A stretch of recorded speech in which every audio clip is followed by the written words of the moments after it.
사도행전 13장 1절에서 12절을 통해서 맹인이 되었다가 라는 제목으로 말씀의 은혜를 나누어 보겠습니다.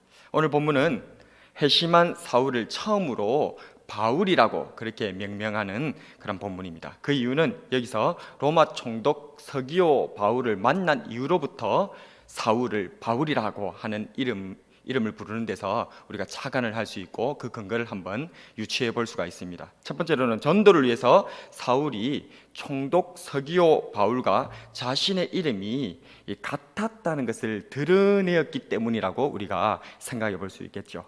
우리가 전도하려고 하다 보면 그 사람하고 동질성을 같이 뭔가 공통 분모가 있는 것을 찾아보려고 그러잖아요. 그러니까 지금 이 사울이 자기의 로마식 이름은 바울이니까 서기오 바울도 바울, 자기도 이름도 바울, 그러니까 그쪽으로 맞춰서 그렇게 바울이라고 하는 그 이름이 동일한 것을 통해서 복음을 전하려고 시도하였다라고 합리적으로 유추해 볼 수 있습니다. 그리고 또한 서기오 바울을 전도하면서 비로소 자신이 이방인의 사도로 부름을 받았구나 하는 성령님의 강력한 은혜를 경험하지 않았나 라고 충분히 오늘 이 본문을 통해서 유추해 볼 수 있습니다. 서기오 바울을 만나고 그 다음부터 이제 이 사울이라고 하는 바울이라고 이렇게 표현을 하고 있거든요. 그것을 통해서 우리가 그렇게 한번 생각해 볼 수 있겠고요. 다시 본론으로 돌아와서 이방인 교회로서 최초로 그리스도인이라고 불렸던 이 안디옥 교회는 복음 전파를 원하시는 성령님의 명령에 순종하여서 자신들의 교회에 아주 기둥 같은 지도자로 있었던 이 바나바와 사울을 이 특별하게 따로 세워가지고 안수하여서 선교사로 파송해 보내게 됩니다. 안디옥 교회에서 파송받은 바나바와 사울은 바보에서 바예수라라고 하는 이 유대인 거짓 선지자요 마술사를 만나게 되는데요. 그는 로마 총독 서기오 바울이 예수님을 믿지 못하게 힘써 방해하는 그런 모습으로 보입니다. 그런 그에게 바울이 맹인이 될 것을 선포하죠. 10절과 11절에 보면 이르되 모든 거짓과 악독이 가득한 자요 마귀의 자식이요 모든 의의 원수여 주의 바른 길을 굽게 하기를 그치지 아니하겠느냐? 보라 이제 주의 손이 너희 위에 있으니 네가 맹인이 되어 얼마 동안 해를 보지 못하리라 하니 즉시 안개와 어둠이 그를 덮어 인도할 사람을 두루 구하는지라 라고 되어 있습니다. 그렇다면 왜 이 바울은 이 바예수를 맹인이 되도록 그렇게 얘기를 했을까요? 왜 바예수에게 바울은 맹인이 되도록 그렇게 선포를 했던 것일까요? 첫 번째로 따라하겠습니다. 바예수가 복음을 대적했기 때문입니다. 바울이 이 바예수에게 맹인이 될 것을 선포한 것은 이 바예수가 복음 전파의 방해꾼으로 서고 복음 전파를 대적하는 자로 그렇게 쓰임을 받고 있었기 때문이었던 거죠. 바예수는 하나님을 아는 유대인이었습니다. 그럼에도 불구하고 거짓 선지자였습니다. 심지어는 마술사이기도 했다라고 오늘 성경은 얘기를 하고 있습니다. 율법에는 마술사를 의미하는 박수무당을 끊어버리겠다라고 말씀하고 있습니다. 레위기 20장 6절에 7절을 보면 접신한 자와 박수무당을 음란하게 따르는 자에게는 내가 진노하여 그를 그 백성 중에서 끊으리니 너희는 스스로 깨끗하게 하여 거룩할지어다 나는 너희의 하나님 여호와이니라. 그래서 우리 하나님께서는 이 박수무당 여기서 말하는 이 마술사로 이렇게 번역되어 있는 이것을 굉장히 싫어하십니다. 유대인 중에 마술사가 나왔다? 도무지 있을 수가 없는 일이죠. 그럼에도 불구하고 이 유대인들이 말입니다. 이 바예수를 하나님의 선지자로 추종했다는 거예요. 오늘 여기 보면 이 바예수가 거짓 선지자라고 성경은 얘기하고 있지만 우리는 하나님의 말씀 앞에 비춰보니까 그가 거짓 선지자라는 것을 알 수 있지만 유대인들은 어떻게 생각했단 말입니까? 선지자로 인식하고 있었다 그 말입니다. 그러니까 이 바예수를 그 유대인들이 선지자로 인식을 하고 그를 지지하고 있었다는 겁니다. 그래서 든든한 세력을 구축한 바예수는 복음을 전하던 바나바와 바울을 대적하였고 총독 서기오 바울이 예수를 믿지 못하도록 힘써 방해를 하고 있었던 것입니다. 그래서 바울은 바예수에게 맹인이 될 것을 선포했던 것이죠. 유대인이 복음을 듣지 아니하고 바예수가 하나님의 말씀을 대적하였기에 이제는 말씀이 아니라 기적과 심판이 내려지게 된 것입니다. 기적은 하나님의 최후 통첩입니다. 하나님의 말씀이 통하지 않기 때문에 기적이 필요했던 것입니다. 복음을 거절하고 도리어 기적만을 바랬던 무리들을 주님께서는 이렇게 표현하셨습니다. 누가복음 11장 29절에 무리가 모였을 때에 예수께서 말씀하시되 이 세대는 악한 세대라 표적을 구하되 요나의 표적밖에는 볼 표적이 없나니. 우리 예수님께서는 기적을 요구하는 세대를 악한 세대다라고 정의했다는 거예요. 왜 그랬습니까? 기적은 하나님의 말씀이 통하지 않기 때문에, 하나님의 말씀을 받아들이지 않기 때문에 기적이 필요한 거거든요. 그래서 이 기적이라고 하는 것은 하나님의 최후 통첩이라는 것입니다. 이 바예수가 이 기적적인 역사, 이 바울이 맹인이 될 것이라고 하는 이 선포로 인해서 맹인이 되어버린 이 기적적인 일들은 바로 그가 말씀을 대적하고 하나님의 말씀을 들어도 그 말씀 가운데로 돌이키고 회개하지 않았기 때문에 이러한 기적, 이러한 심판이 그에게 임하고 말았던 것입니다. 복음을 대적하면 안 됩니다. 말씀을 거절하면 안 됩니다. 우리나라 말에도 우리 엄마들이 우리 아이들한테, 특별히 아들들한테 보통 하는 얘기들 있지 않습니까? 좋은 말로 할 때 들어라. 예. 하나님께서 하시는 말씀이에요. 좋은 말로 할 때 들어라. 말이 통하면 하나님으로부터 은혜를 받습니다. 그러나 말이 안 통하면 그때는 기적이 임하게 되는데 그 기적은 하나님의 최후 통첩인 것입니다. 기적을 받고 나면 하나님은 더 큰 것을 우리에게 요구하십니다. 기적 받은 사람은, 기적을 경험한 사람은 하나님으로부터 더 큰 짐을 지었던 것입니다.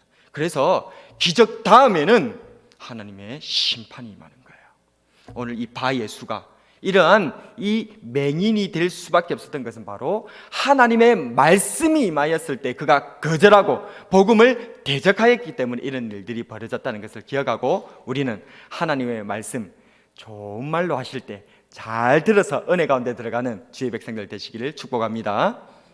두 번째로, 왜 바울은 바예수에게 맹인이 될 것을 선포했던 것일까요? 따라합니다. 바예수에게서 자신을 보았기 때문입니다.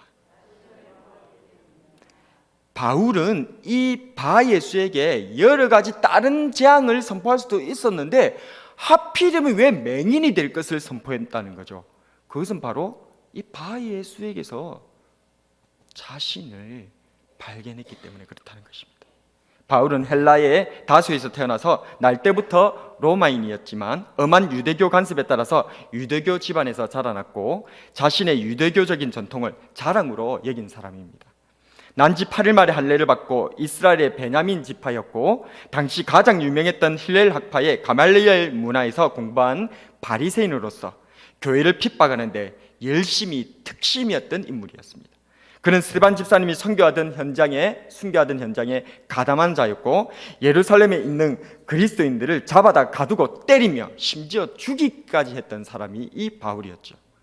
여기서 더 나아가 교회를 잔멸하기 위해서 대제사장으로부터 공문을 받아 다메섹으로 피신한 그리스도인들까지 끝까지 쫓아가고 잡아다가 끌고 가려고 했던 그 사람이 이 바울 아니겠습니까? 그런 그가 다메섹으로 가던 도중 하늘로부터 밝은 빛을 본 후에 땅에 엎드려졌고 자신이 핍박하던 그 예수님의 음성을 듣게 된 것이죠.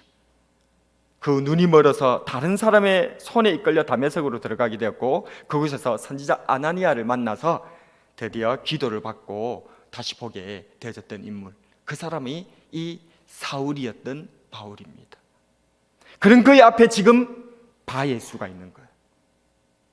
그렇습니다. 바울은 바예수에게서 자신의 과거의 모습을 보았던 것입니다. 하나님을 잘 안다는 유대인으로서, 율법에 정통했다는 선지자로서 도리어 타락한 마술사가 되어 복음을 대적하고 말씀의 방해꾼이 되어버렸던 과거 사울 자신의 그 모습을 이 바예수에게서 보게 된 것입니다. 자신만의 신학과 신념에 갇혀서 복음을 대적하고 사람을 죽이는 데까지 앞장섰음에도 도리어 하나님을 섬기는 일을 하고 있노라고 자랑스럽게 여기며 악을 행했던 자신, 그러한 사람들의 모습 바울의 모습, 이 바예수의 모습을 예수님께서는 미리 예언하셨습니다. 요한복음 16장 2절에 사람이 너희를 출교할 뿐 아니라 때가 이르면 무릇 너희를 죽이는 자가 생각하기를 이것이 하나님을 섬기는 일이라 하리라. 사람들이 우리를 핍박하고 죽이고 그렇게 악한 일들을 서슴없이 저지르면서도 아주 당당하고 심지어 아주 자랑스럽게 여기면서 한다는 말이 뭐라고 한다는 것입니까? 하나님을 섬기는 일을 내가 하고 있다. 나는 하나님께 봉사하는 자로서 하나님을 대신해서 이런 일들을 하고 있는 사람이야.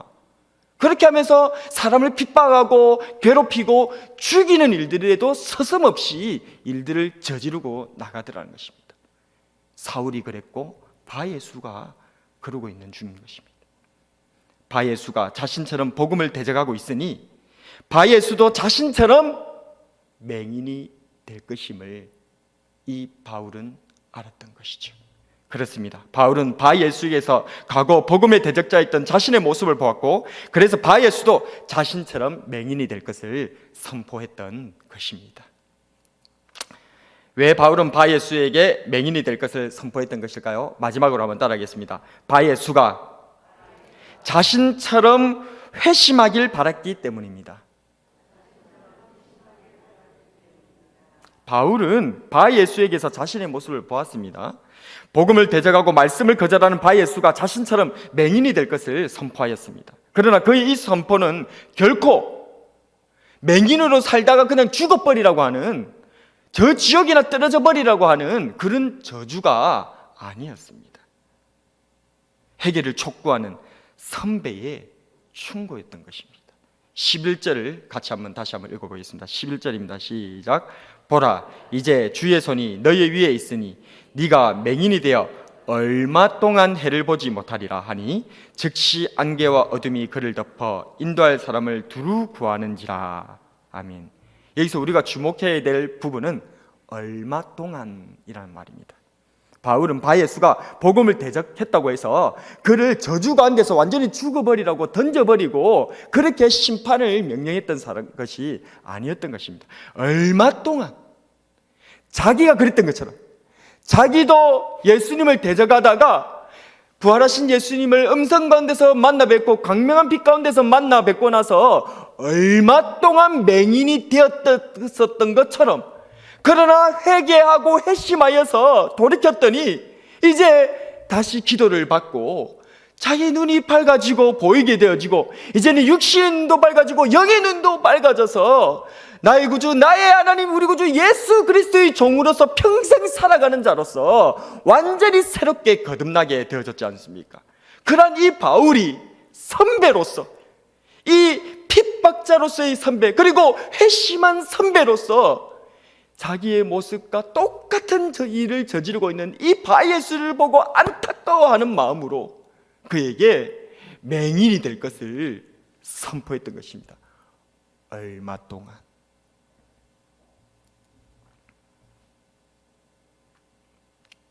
히브리서 12장 6절과 11절에 주께서 그 사랑하는 자를 징계하시고 그가 받아들이시는 아들마다 채찍질 하심이라 하였으니 무릇 징계가 당신은 즐거워 보이지 않고 슬퍼 보이나 후에 그로 말미암아 연단받은 자들은 의와 평강의 열매를 맺느니라. 아멘. 누구에게나 고난의 밤은 찾아옵니다. 이 고난의 캄캄한 밤 가운데서 마치 맹인처럼 우리도 헤매일 수도 있습니다. 그러나 우리가 진정 하나님의 아들이라면, 그래서 주님의 채찍질 가운데서 아버지에 대한 믿음을 잃지 않는다면 맹인이 되었다가 다시금 주님의 밝은 빛 가운데로 돌아오게 될 줄로 믿습니다. 우리가 당하는 이 고난도 하나님의 은혜 안에서 잠시 동안 허락된 일인 줄로 믿으시기를 바랍니다. 그래서 이 사울이었던 바울처럼 다시금 우리 구주 예수 그리스도의 강명한 빛 가운데로 회개함으로써 다시금 눈이 밝아지고 다시금 새롭게 되어져서 하나님 앞에 복음의 핍박자가 아니라 복음의 전파자로 거듭나는 저와 여러분이 되어야 될 것입니다. 말씀을 정리하겠습니다. 오늘은 복음을 대적한 바예수가 맹인된 사건을 살펴보았습니다. 왜 바울은 바예수에게 맹인이 될 것을 선포했던 것일까요? 첫 번째로 바예수가 복음을 대적했기 때문입니다. 우리는 복음을 대적하지 맙시다. 두 번째로 바예수에게서 자신을 보았기 때문입니다. 혹시 우리에게 복음을 대적하는 모습이 있지 않은지 돌아볼 수 있어야 됩니다. 예수님께서 말씀하신 것처럼 요한복음 16장 2절에서 말씀하신 것처럼 우리도 나도 모르는 사이 나의 신념, 내가 만든 하나님, 잘못된 신앙에 빠져가지고 사람을 핍박하고 괴롭히고 죽이고 증오하고 그런 일들을 하면서도 내가 하나님의 일을 하고 있다, 하나님을 섬기는 일을 하고 있다라고 착각하고 그런 일들을 저지를 수도 있다는 것입니다. 사울이었던 바울이 그랬잖아요. 자신은 정말 하나님을 잘 믿고 누구보다도 하나님을 잘 따르는 봉사하는 사람이라고 생각하고 그가 했던 일이 무엇이었습니까? 예수님 믿는 사람들을 잡아가두고 추적하고 때리고 심지어 죽이는 데까지, 그런 일들을 우리가 일반적인 양심이 있다면 그런 일들을 못하잖아요. 사람을 죽이는 일들을 어떻게 할 수 있겠습니까? 그런데 신념에 미치면 사람을 죽여도 자랑스럽게 여기며 죽일 수 있는 거예요. 무섭지 않습니까? 마지막으로 바예수가 자신처럼 회심하기를 바랐기 때문입니다. 내게 바예수의 모습이 혹시 있다면 나도 저 사울이었던 바울처럼 그렇게 내 신념에, 내 종교의식에, 내 정치적인 신념에 그렇게 빠져가지고 사람 위협하고 증오하고 죽이는 데까지 그렇게 이르는 그런 악한 마음을 가지고 있어도 내가 하나님을 섬기는 일을 하고 있다, 내가 교회를 위해서 이런 분노를 하고 있어 라고 하는 그런 일들에 빠질 수도 있는데, 혹시 내가 그런 일들에 빠졌다 할지라도 돌이키셔야 되는 거예요. 회심하셔야 됩니다. 잠시 어둠에 빠지고 잠시 이렇게 맹인이 되었다가도 다시금 우리 구주 예수 그리스도의 복음의 메시지에 돌아와서 돌이켜서 이제는 그 증오와 미움을 다 벗어던지고 사랑하는 이 일에 내 목숨을 버려두고 우리를 사랑해 주신 우리 구주 예수 그리스도의 그 사랑을 본받아서 우리도 도리어 더 사랑하고 섬기며 복음을 전파하는 저와 여러분이 되었으면 좋겠습니다. 바울이 바예수에게서 자신의 모습을 돌아본 것처럼 오늘 우리도 내게서 바예수와 같은 복음을 대적하는 모습이 있는지 돌아보고 회개하고 돌이켜 맹인이 되었다가도 밝은 눈을 회복하는 저와 여러분이 되길 주님의 이름으로 축복합니다. 오늘의 한 줄 설교 요약: 복음의 맹인이 아니라 복음의 전파자로 살아가자.